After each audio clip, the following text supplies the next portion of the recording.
I know this looks like beer, but it's not. It's just my own piss. I'm joking, it's somebody else's.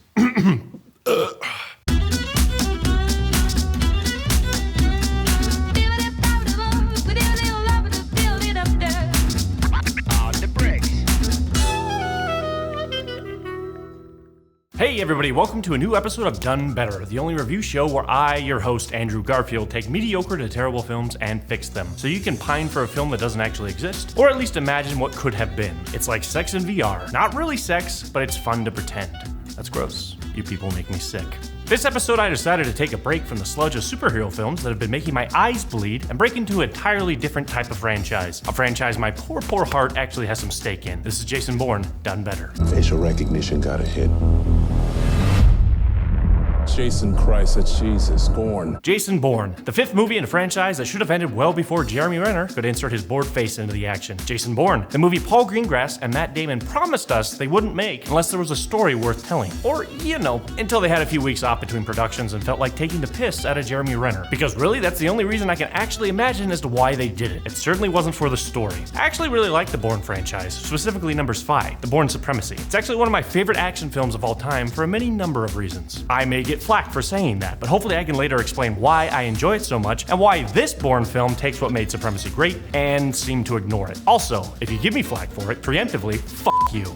Even though Jason Bourne suffers from a number of problems, is it really that bad? Well, no. It has some fun set pieces and some decent tension and action-filled scenes, but overall, it's forgettable and pretty boring. And again, that's almost worse than just being straight up terrible. There were several elements that made this film something I can't recommend. For one, Jason's main motivation and plotline is extremely underwritten, and this film becomes less of an original story and more of just a clone of Bourne's Ultimatum, which turns out wasn't an ultimatum at all. It kind of suffers from a Crystal Skull problem. They felt like ticking all the boxes on the Bourne checklist to make a plot. Indiana Jones always faces something creepy, he fights a really big guy at one point, he worries about his hat's safety, etc. Jason Bourne needs a car chase. He needs to kill somebody with an everyday household object, and a lot of people need to say his name while looking at computer screens. He also learns a new detail about his past that always comes back at the right time to kick off his next adventure, etc. It doesn't work that way. I like new things. Is that so wrong? Also, the reveal of Bourne's dead father's past rewrites Bourne's origins and actually nullifies and destroys what makes the Bourne character so fascinating to watch in the first place. This was done out of a pure plot device to get Bourne moving from foreign city to foreign city and one bucket of syrup to the next.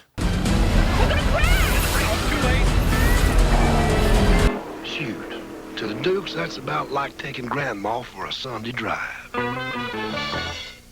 So here we go, let's do this. Number 1, Bourne again. Focus on the character, not the espionage plot to formulate and create your story. Why is Bourne just an afterthought to the plot of a movie that could not be named more literally after him? Number 2, old versus new redo. The concept is there, but the idea of the past versus the present, of the spy/assassin/CIA world, needed to be more properly fleshed out to say something, and not be the main thread of the film, especially when what is being discussed about Big Brother is nothing fresh. Number 3, delete the daddy issues. Revealing the death of Bourne's father as a trick to recruit Bourne into the CIA was a terrible mistake and kills what made Bourne a great character to watch. We both after the same thing, right? We both want to take down the corrupt institutions that control society. I'm not on your side.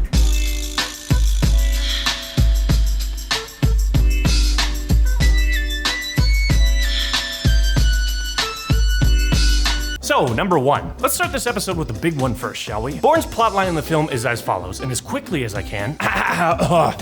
We open to Bourne reminding us that he remembers everything. Good for you, buddy. It's about time. Currently, he makes a living making music, making movies, and fighting around the world, but he is suddenly pulled back into the CIA game by his old pal Nicky Parsons, who's been trying to expose the CIA's many evil black ops programs to the world, and happens to stumble upon some new information about Bourne's father, someone we are apparently supposed to care about now. She expositions all of this to him in the driest way possible. I came here because I found something. I found your father's name in the Treadstone files. Before getting shot off the back of a motorcycle by a man with a personal vendetta against Bourne. Turns out Bourne exposing Blackbriar to the world in the previous films led to old Mr. Cassel getting his cover blown and being taken hostage and tortured, and he blames Bourne for it. And so, with Nicky dead and a trail of breadcrumbs to follow, suddenly Bourne is back in the game and ultimately seeks revenge, not even for poor dead Nicky Parsons, but more for the reason that Bourne's father was assassinated by the government, aka Tommy Lee and Cassel, as a way to manipulate and mold Bourne into the killing machine he became.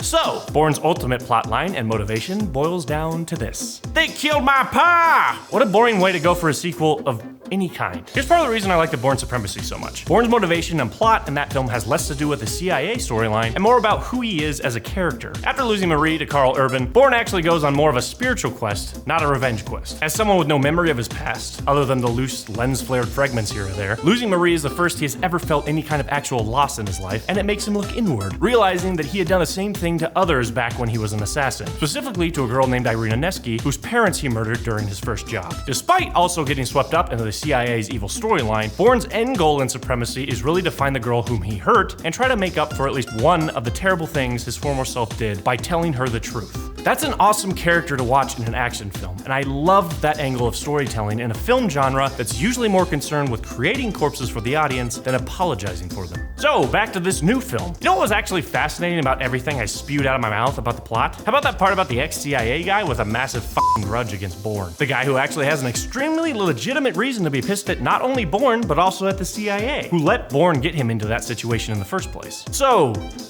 let's, I don't know, maybe make that the big thrust of the story. We can do that while still maintaining almost the entirety of the rest of the film that's already there. We start with Jason Bourne, punching foreign people in the face. It's all he knows now. He's a killing machine with no purpose, and now fully haunted by the memories of his brutal past. You can tell he almost wants to die in these fights, but nobody gives him that peace. Enter Nikki, who is still trying to expose the CIA's black ops programs, only to stumble upon information about Bourne in the process. Turns out the CIA knows where he is. They just have no reason to go after him. The case is buried amongst all the other black ops programs.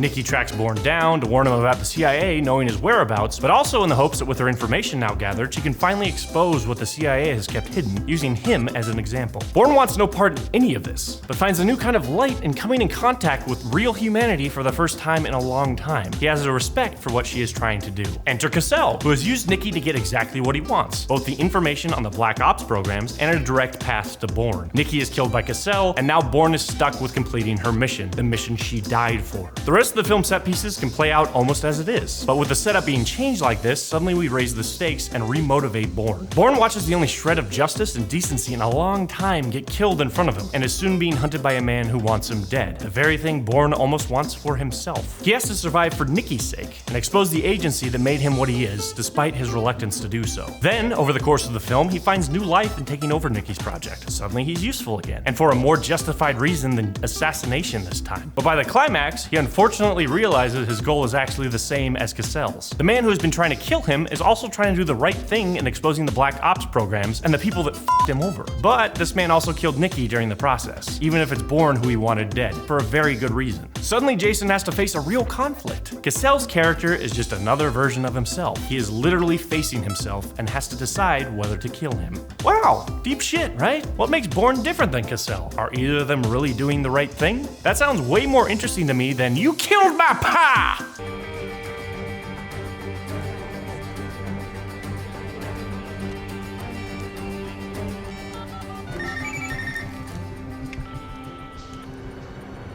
This is Jason Bourne.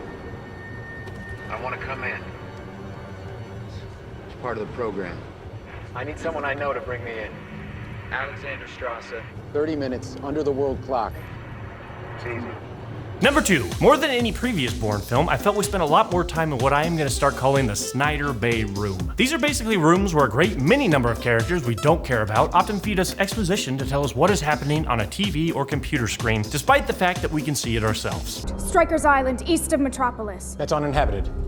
This was obviously intentional, as part of this film played with the idea of old versus new, and the advancement of technology becoming almost a type of weapon in itself, something that is almost replacing Bourne and his kind at this point. This idea led to some fun moments, most notably at the Deep Dream conference, where Bourne simply walks around gathering all the gear he used to have as an assassin that is now being given out to the public like free samples at Costco. Hashtag sponsor me, Costco. And so much of this film is about this idea, yet somehow it also doesn't say anything new about it. We get it, 1984 is a thing now, and is bad. But to be honest, my dumb generation doesn't really seem to care. Snapchat watches me all the time? Meh, the puppy filter. It's awesome.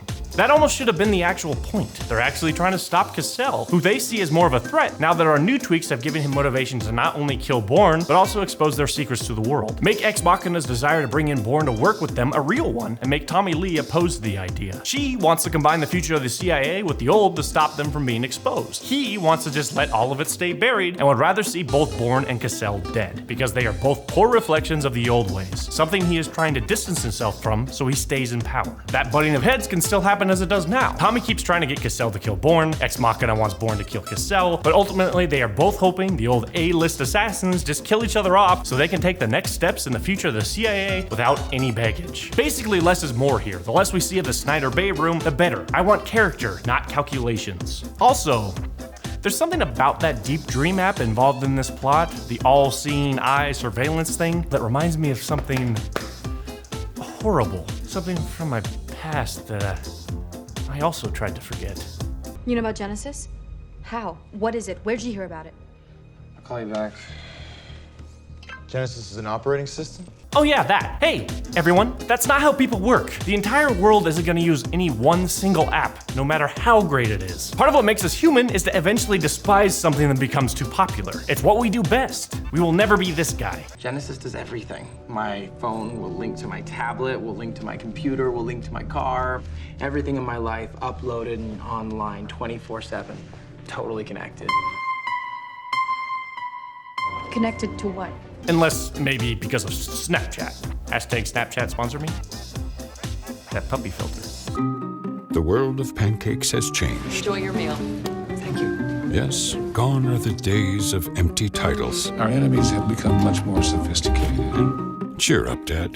They're fluffier and have fresh buttermilk. This changes everything. Are Denny's new pancakes fluffier, tastier, better than yours? Only you can decide. Number 3, the dad thing. Like I said, that just needs to go away. Why? This is actually very simple. Bourne has always been about a guy who has been reborn through the magic of amnesia. Part of the arc in both Identity and Supremacy was in Bourne realizing that the person he used to be was a terrible f***ing human being, a murderer, an assassin, a tool of a corrupt system. He's interesting to watch because he has to face that fact, and the more he remembers of his past, the more he realizes he has no redeeming characteristics. His redemption comes in being given a second opportunity to be a decent person, and through his love of Marie and the reveal of what a corrupt, evil system he was a part of, he was actually able to achieve that despite himself. So now, with his memories finally back, he is almost two people in one. One, a decent man who wants to be forgiven for his past sins, and the other, who is a man who committed those sins, the man who is also keeping Bourne alive, often through murder, using whatever IKEA item is around. Making his father's death a setup to get Bourne to join the program strips us of all of that. Suddenly that second man inside him, the one from the past, isn't actually really guilty of any of his sins anymore. They made him this way. Or as he says in this film, I volunteered because I thought our enemies killed my father. I volunteered because of a lie. That wasn't even I wasn't trying to sound like Matt Damon. Don't think that was my impression. My impression's actually pretty good. It goes something like this. How do you like them apples, bitch?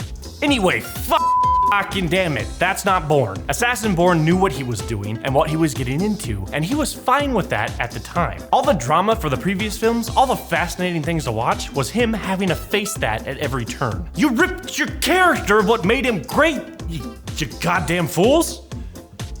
Well, there we go, everybody. Jason Bourne done better.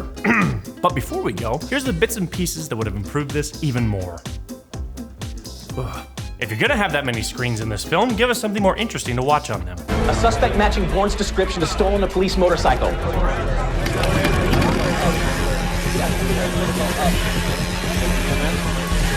That's him.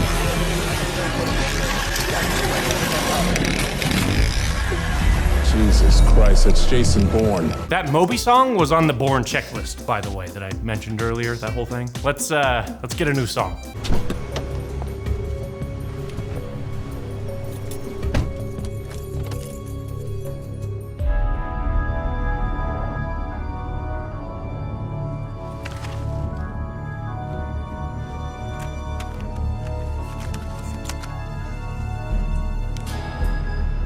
You still think you can bring him in? I have his trust. After what we went through, I'll bring him in. I'm certain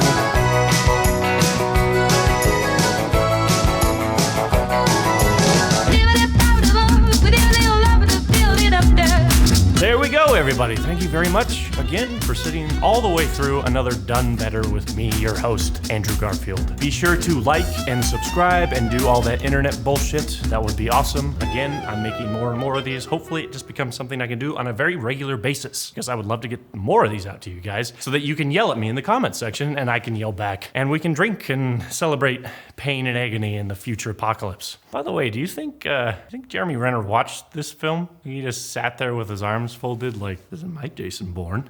Hashtag not my Bourne. Hashtag sponsor me, Jeremy Renner. Somebody sponsor me.